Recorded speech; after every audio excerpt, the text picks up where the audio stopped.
Eastern European gambling market and its opportunities.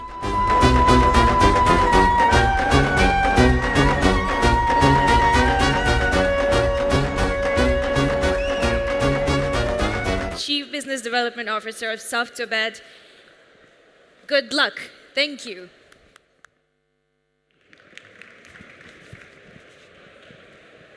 Hello. Great. So hey guys, thanks for coming along today. As was rightfully pointed out, we're here to explore the continued progress of gambling within the Eastern European markets. And we've got a fantastic panel here that have got a lot of experience in these markets to go through various points. The first time that I've ever been on a panel and we've started early. You know, normally we're about 20 minutes late, but we're actually 10 minutes early today. So we've got lots of points to go through. We'll try and keep you entertained. If anybody has any specific questions, it should be interactive. So please ask, and we can get really interactive and get down to the detail that you want to cover. So, first point, growth factors in the Eastern European gambling markets. What are the main drivers for the rapid growth that we've seen? And how much of this growth is influenced by technological advancements, mobile dominance, new payment trends, and the evolving regulatory frameworks? So, Cosmina, would you like to start? Thank you, Martin. So, I'm Cosmina Simion. I run a law firm in Romania, VH Simion and Partners. It's part of VH Partners based in Malta. A few words of intro. Talking about the key drivers of growth in Eastern Europe, I think the market has matured now. It's been quite a few years since regulated, whether we talk about Romania, where I come from, or Poland, or Czech Republic. So the key drivers probably are the same as everywhere else. Regulation and market liberalization fueled the increased consumer spending on leisure and entertainment, and with that comes gambling as well. There is an element of cultural acceptance as well, and in this part of the world, sports betting is quite widespread, particularly on football, because football is popular everywhere. This was a factor of growth in Romania, and I think in Poland as well in particular.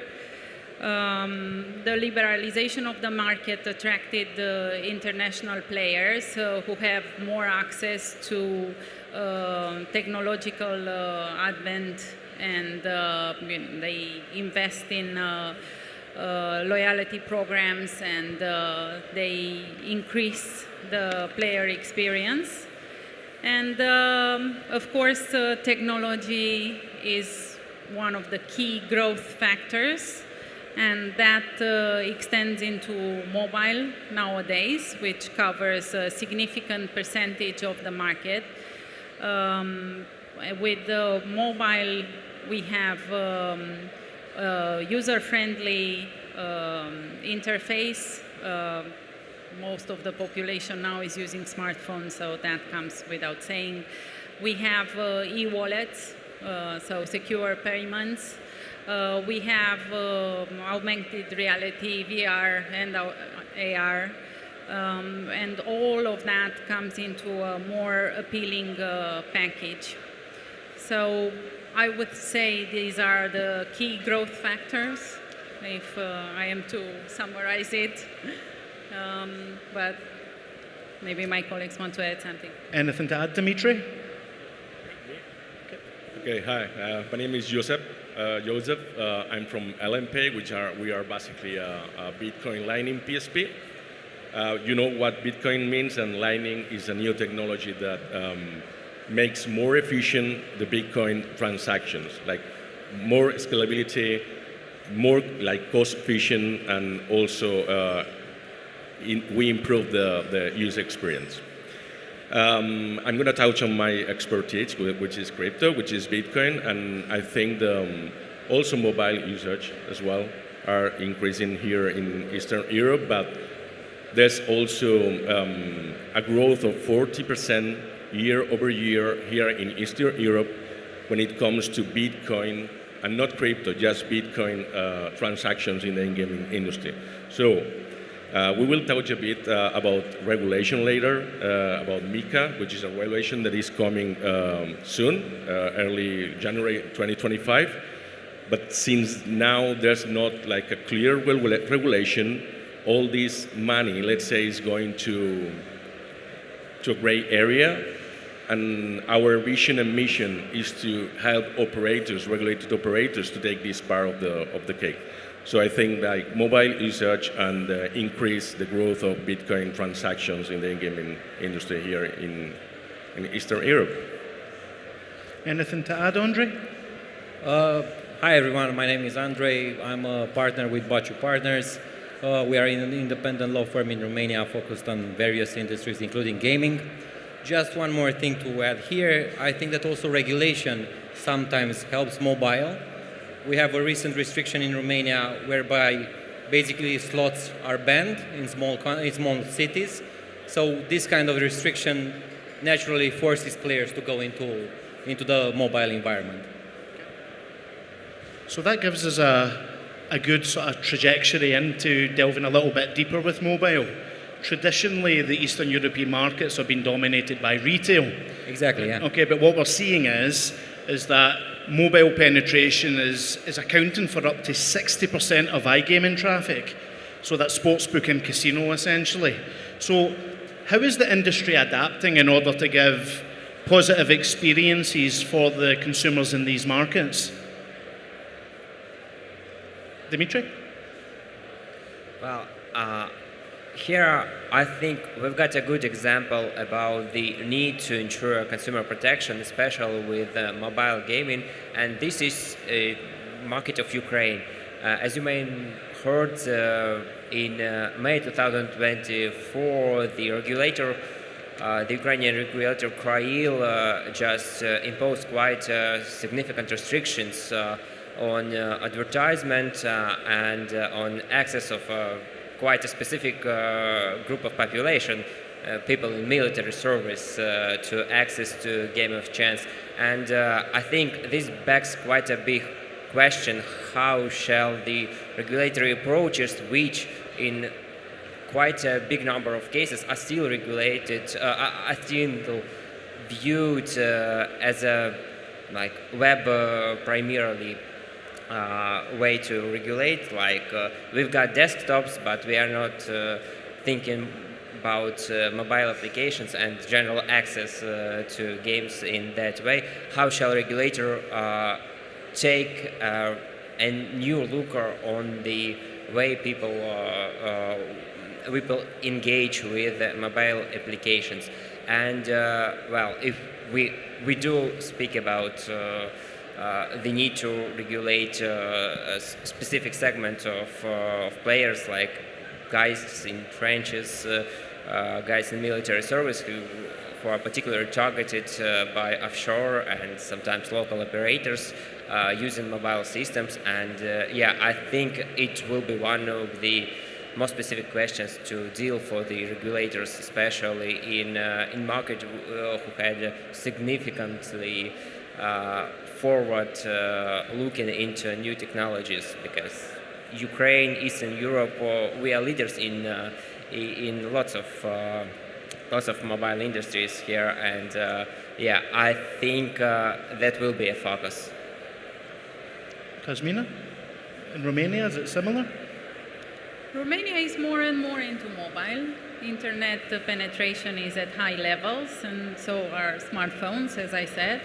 And, you know, the generations are shifting, so nowadays nobody survives without being attached to a smartphone. And from that perspective, as I said, more and more with consumer spending comes spending for entertainment and for gambling, and the mobile is the easiest platform to enjoy this spending on. So yes, Romania makes the difference.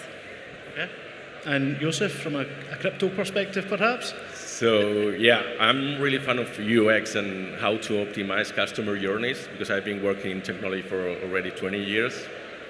And what we can do when it comes to crypto, when it comes to payment, which is the final stage of the customer journey, they already decide to deposit, so we cannot fail, is to make the crypto experience as transparent as possible for them. So there are a few challenges that we have been facing, but we are working now on improving that user experience, and especially when it comes to mobile. So yeah, working on it. So we're talking about two sort of converging topics here. We're talking about mobile and the customer experience, which, as you indicated, should be fast and should be unique. But then we're talking about the regulations that perhaps don't align with that. Have you seen any issues, guys, with these not aligning and having issues providing that experience for this new up-and-coming customer and the regulations? Is there any conflict there?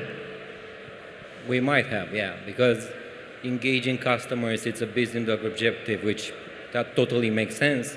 On the other hand, gaming remains a vice. So from a consumer law perspective, there needs to be some kind of balance between engaging people, engaging players, incentivizing them, in the same time protecting them with smart regulation, so to say.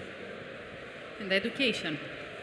I mean, both operators and regulators should put their focus into education, educating the players, and that enhances their experience. Educate them into how to bet, educate them into how to lose, and that can be done through the channels that they are used to, social media, influencers, apart from, of course, their own website.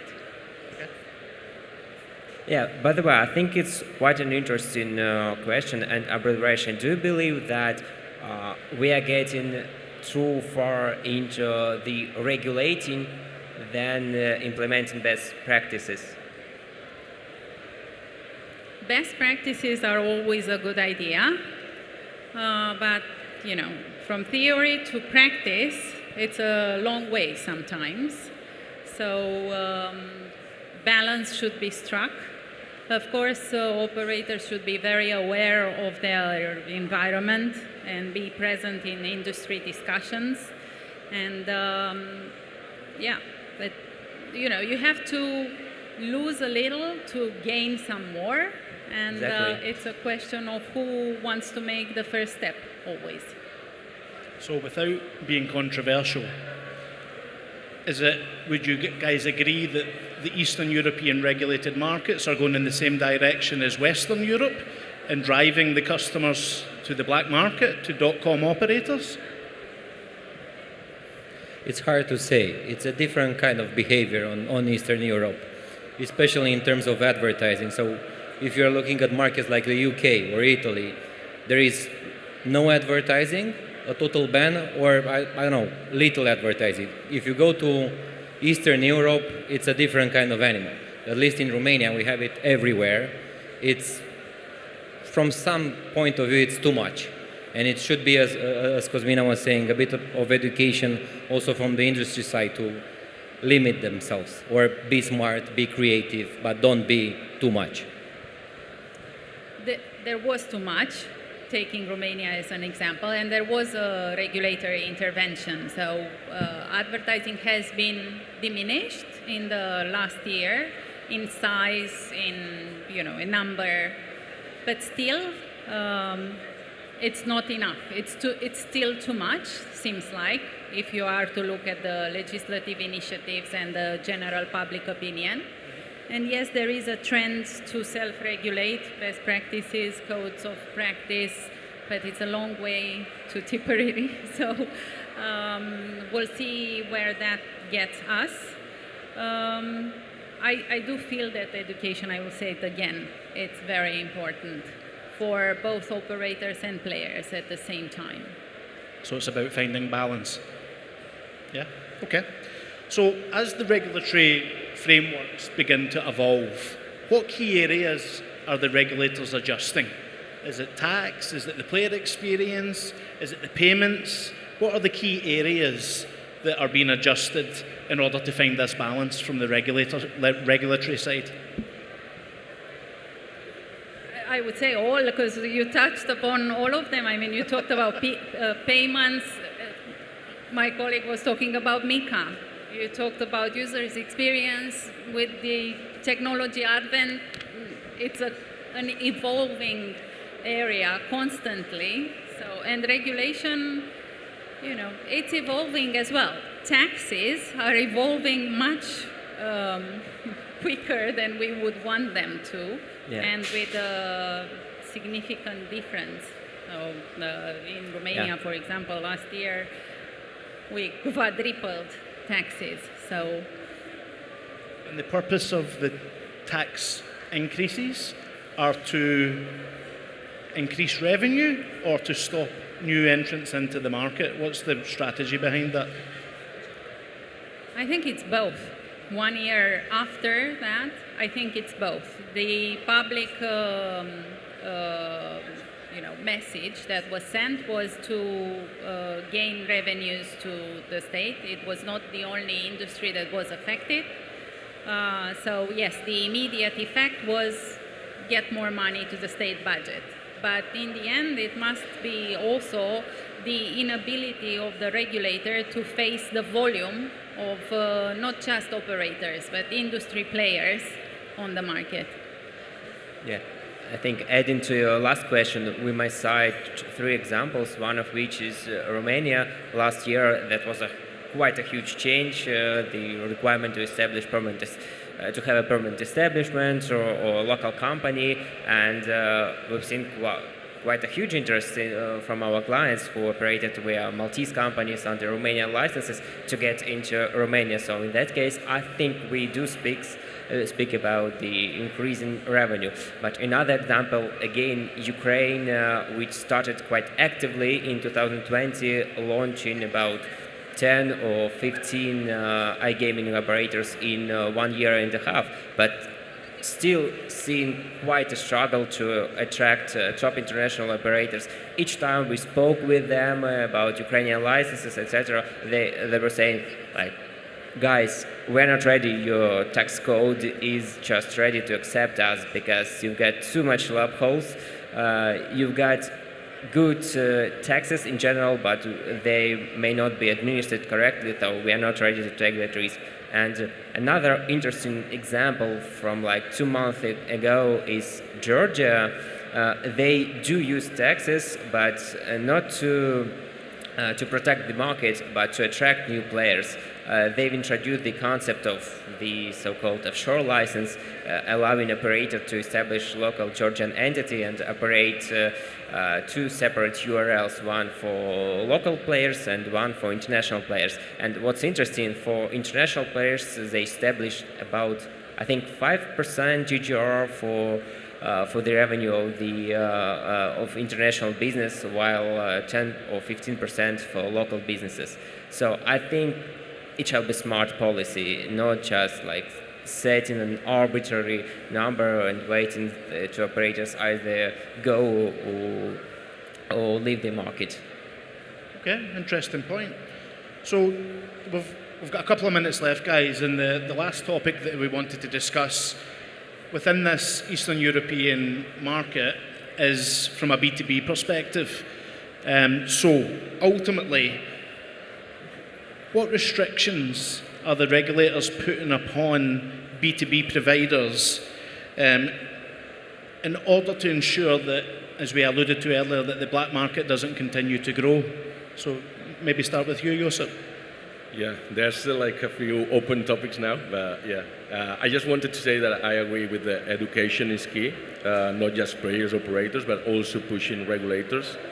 When it comes to, and I think that Mika is a good example of how to standardize and harmonize regulation within the whole European Union, and I think that will be the key, and that will help us And also, I know it's an open question as well.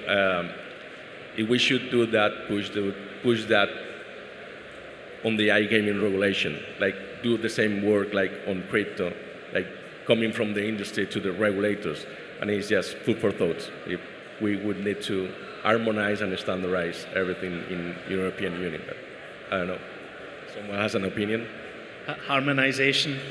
Anybody who's been in the industry long enough knows that doesn't happen, right? Andre, anything to add from a B2B perspective? We do have a lot of restrictions on the B2B sector. The latest one, at least in Romania, is to put a huge burden on all B2B suppliers, basically to submit with the regulator all the contracts that they sign anywhere in the world, which is insane.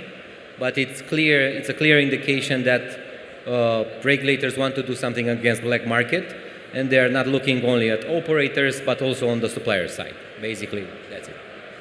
Okay, great point. So our time is up, guys. I want to thank you all for attending, and I hope it was insightful for you. And if you could give all of our panel here a nice round of applause, that would be appreciated. Thank you.